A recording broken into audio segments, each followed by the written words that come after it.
All right, here we go. So continuing our teardown of our Rotax 587 engine, we're not removing our PTO side because this is in pretty decent condition and everything spins like it should. So there's no reason for us to remove ours.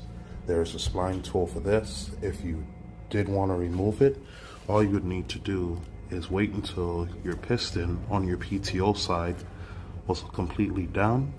You then stuff a rag all the way in there. Make sure that rag is clean or have no debris, and then you bring the piston all the way back to the top.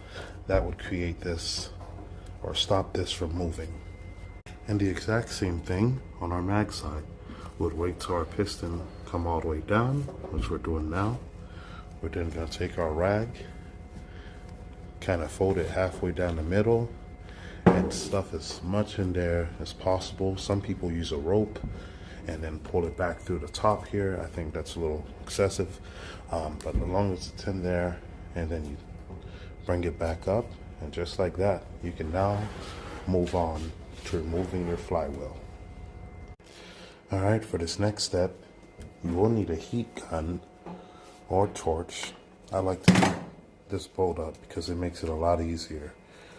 To remove that, you'll need a number 30 socket. This is from this is a Duralast, and I picked this up from AutoZone.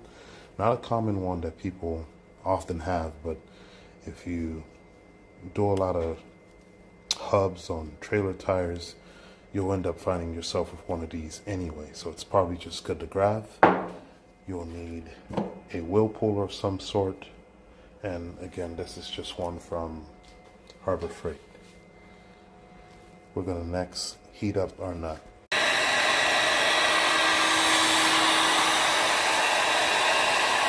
Then using a breaker bar, you should be able to just take it off.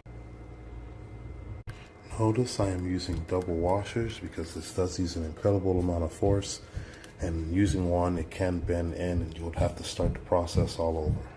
Now the process I like to use is I'm going to use the heat gun. Again, you could use a torch, and I'm going to heat this up for 30 seconds at a time, and then I'm going to crank it over a couple times and then let it sit. Heat will expand, and so you don't want to heat it up too much because you do have your stator behind here, so be extremely careful.